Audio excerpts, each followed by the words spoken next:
ladies and gentlemen, welcome aboard the Wright Flyer. As always, this is your captain, Randy Wright speaking, and I'd like to take this opportunity to personally thank you for choosing to fly over the friendly airwaves with us here at our state-of-the-art radio program, Radio Aviation Excellence, the Wright Flyer. Now, ladies and gentlemen, without any further ado, let's go ahead and delve in to the topic which I have slated to be the cornerstone for today's program, as it's an important one, a very important one. Yesterday evening, the crowdfunding website GoFundMe, which is the most popular and most recognized and well-known crowdfunding website, decided to yank the page for the Freedom Convoy, that trucker convoy that is protesting the vaccine mandates that have been arbitrarily imposed upon truckers in our great white neighbor to the north, particularly when they're crossing into Canada from the United States, doing cross-country and cross-national boundaries shipping. This, of course, makes no sense when you stop and consider the solitary lifestyle that a truck driver leads. It's not like they are really exposing a lot of people to danger, and indeed a lot of them have been vaccinated. It's just the arbitrary, capricious, and draconian nature of the vaccine mandates that have been handed down by the haughty and arrogant Justin Trudeau regime. And what's happened is the GoFundMe website has decided, after having numerous conversations with the local authorities in Ottawa, which is the capital of Canada, that it is no longer a peaceful protest and that it has become an insurrection. This is, of course, very similar language to that which was utilized by the graduates of Pavlov's School of Journalism for the salivating legacy media back at the height of the January 6 incident in January 6 of 2021. Why would they be doing this? Well, it's because it serves a certain narrative that they are looking to double down on and to foist upon us to attempt to create a propagandist agenda here.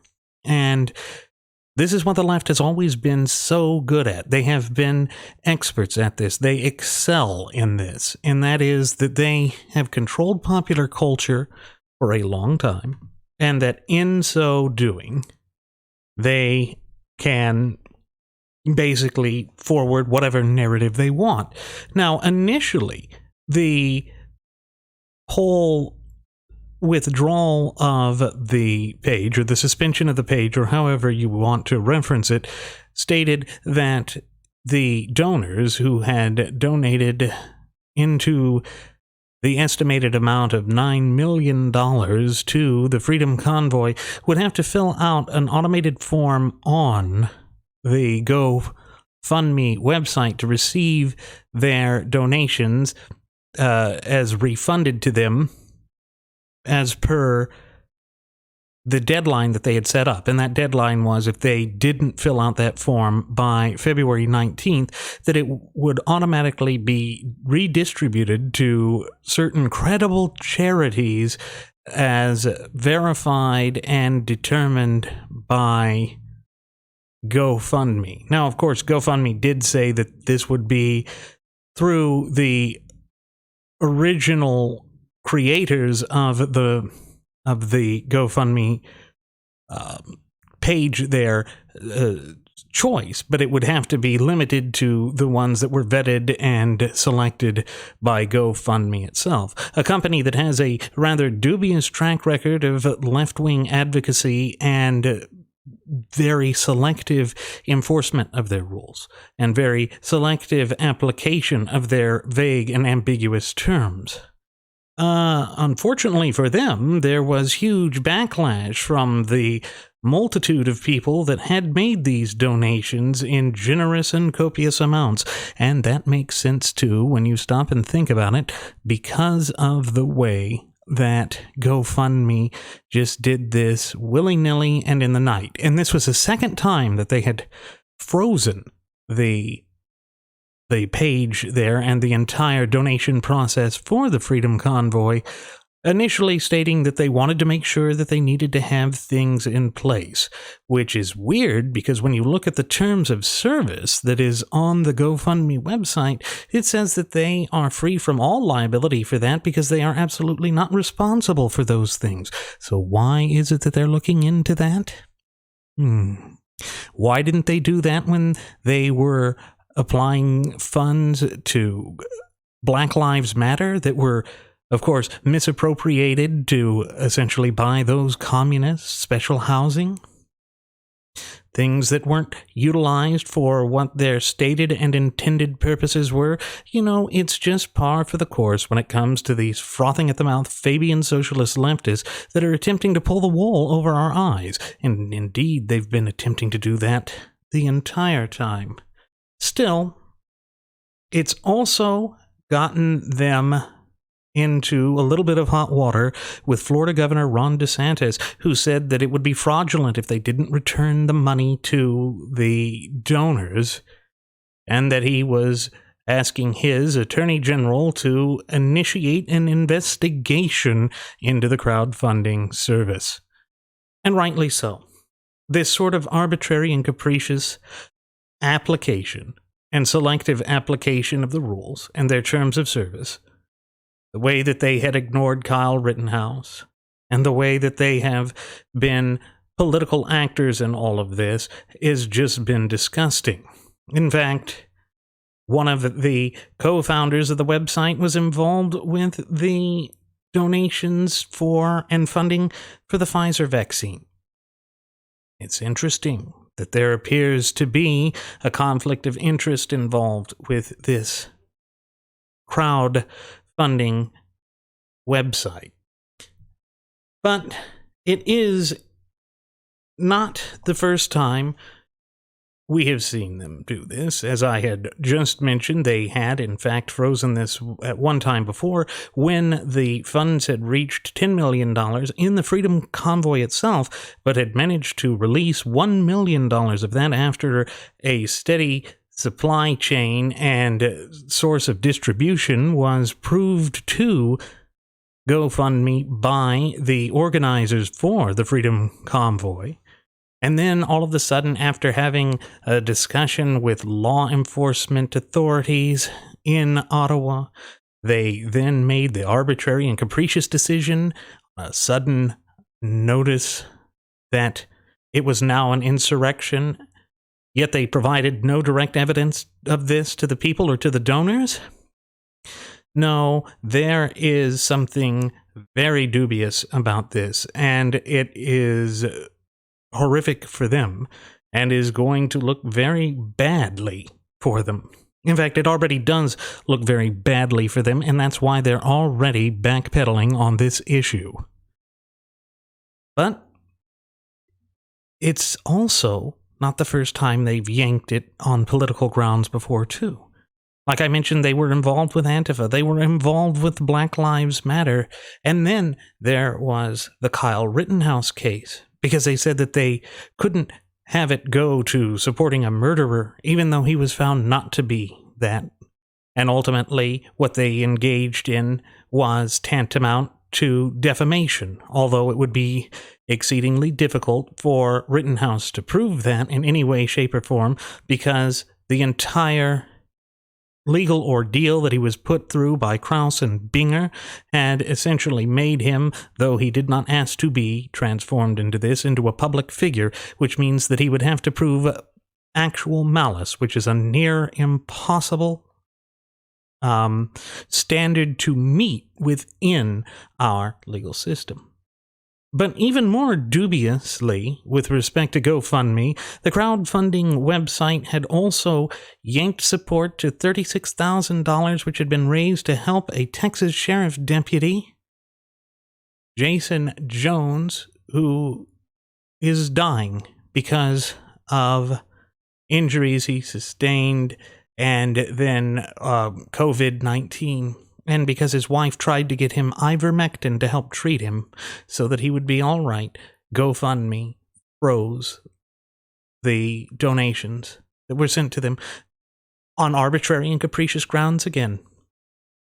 This is not them doing anything wrong. This is just a left-wing ideologue attempting to grandstand, attempting to play holier than thou, and playing God, for want of a better term. It's one of the most disgusting, vile, and sick displays that I have ever seen. And GoFundMe needs to be roundly condemned for this and needs to be investigated. They need to be treated criminally because I believe that they are operating as a criminal front. They are certainly engaging in what is deceptive trade practices. And the consumers need to be protected. And it is true, the way in which they are conducting their business, the arbitrary and capricious way that they have vague and ambiguous terms, the way that they have a complete and total disparate bargaining position, is not what we would consider a fair and decent business. It's not what I would consider a good, upfront, and honorable business model. They are engaging in deceit, and they are engaging in malice. Of course, in their own terms of service, they claim that they are not responsible for the things that they claimed were the reasons why they froze the funding to the Freedom Convoy. It is a complete and total double standard. It's so that they can do whatever they want. Again, it's rules for thee, but not for me. The typical left-wing elitist stance, this type of bifurcated or two-part system that they attempt to create anywhere and everywhere that allows them to operate with seeming carte blanche to engage in fraudulent and deceptive practices. That is how I would rightly describe the way that they have been proceeding here, the way they have been acting here, and the way that they have carried things out. But how do we challenge it? Well, it's interesting because they are acting like a monopolistic company. In other words, they are acting in an anti-competitive fashion. This is prohibited by federal law, and they should be investigated in that same way. And thank God, there are other sources that are coming up. A Christian crowdfunding site, which I believe is called Go Send and Receive, something like that. Let me see. It's a new fundraising platform. It's a Christian one. GiveSendGo.com. GiveSendGo.com. That has already been set up to help the Freedom Convoy. It has already set itself to be outpacing the initial GoFundMe account. So these are all positive and good developments. It's good to see that competition is arising because the monopolies that exist thanks to these vile left-wing companies have left much to be desired. They have allowed this type of gulf to be created, a power vacuum in every sense of the term, in which certain ideologies are being wrongfully punished. But I believe that the outlash, or the backlash that they are receiving, and the fact that they are backpedaling on many issues means that public opinion is finally starting to turn against these corrupt practices that they are engaging in. And that, I think it's also a very good thing that they are being questioned. The truth of the matter is, and though they try and deny it in every shape and fashion imaginable, they are, in a sense, acting like a bank. Perhaps they should be regulated like a bank. Of course, they would squeal at the prospect of this because it means that there would be dire and serious consequences for engaging in the sorts of arbitrary and capricious, rogue and tyrannical actions that they have been taking. It means that they could be called to account for their heavy-handed, ham-fisted tactics, which, of course, again, is something that I believe needs to be done. It needs to happen. because they have hurt so many causes by doing this, and they have shown that they are operating in a way that is deceitful at best and fraudulent at worst. Of course, we are making a difference. The type of pressure that we are bringing down to bear upon these companies is having an impact. Otherwise, they wouldn't have reacted the way they did as rapidly as they did. This is less than 24 hours after they made the initial announcement that they had suspended the page and had basically labeled the whole action by the Freedom Convoy that has gathered there in the Canadian capital as that of being an occupier or an insurrection. And you know, they should feel the outrage. They rightly should feel this outrage from the donors because the donors have been hoodwinked. This company was attempting to seize their money. We've even seen that the government figures there in Canada were hoping to seize some of those funds for themselves to rob more of the money of citizens, both in Canada and citizens in the United States as well. Again, these vile and corrupt governments that have been enacting these draconian and unwanted and unwarranted types of mandates must be shown that this is not what is tolerated or acceptable or allowable in a free society. That is the very reason why they have brought the wrath of the trucking community and the trucking industry upon them. When you attempt to govern with an iron fist, you will meet resistance, and rightly so. And I hope that GoFundMe winds up being tied up in court proceedings. Like Patreon, they had a forced arbitration clause. This means that you waived your right to a jury trial and that you waived your right to a class action suit. But if enough people paid the arbitration fee, the first fee, then the crowdfunding website would have to provide all of the other filing fees and all of the other necessary and proper arbitration filing fees that would have been in the thousands of dollars per each donor that made the filing. And that, I have a feeling, is the very reason why they decided to back off when it came to the requirement of having those who had made the donations fill out this form. Because again, it was based off an arbitrary, capricious, vague, and ambiguous determination that was made at the drop of a hat by GoFundMe after having listened to one side and one side only, and then made a split-second decision. No. That sort of thing is dubious at best, and it would expose them to liability. It would inexorably expose them to liability, and I think that is why they are backpedaling and backpedaling hard. But of course, the other one that comes in is the fact that, yes, they would be facing that type of penalty. Yes, they would be facing a very steep legal hurdle. I think the big one is that Ron DeSantis, who has already shown that he is ready, willing, and able to go after these tech oligarchs that have been operating like a left-wing cabal for their fraud and for their deceptive practices. I think they wanted to avoid that before it became an even bigger problem for them. Irrespective of that fact, however, I do not think they've escaped his ire, and I do not think that this is something that is just going to simply disappear or go away overnight.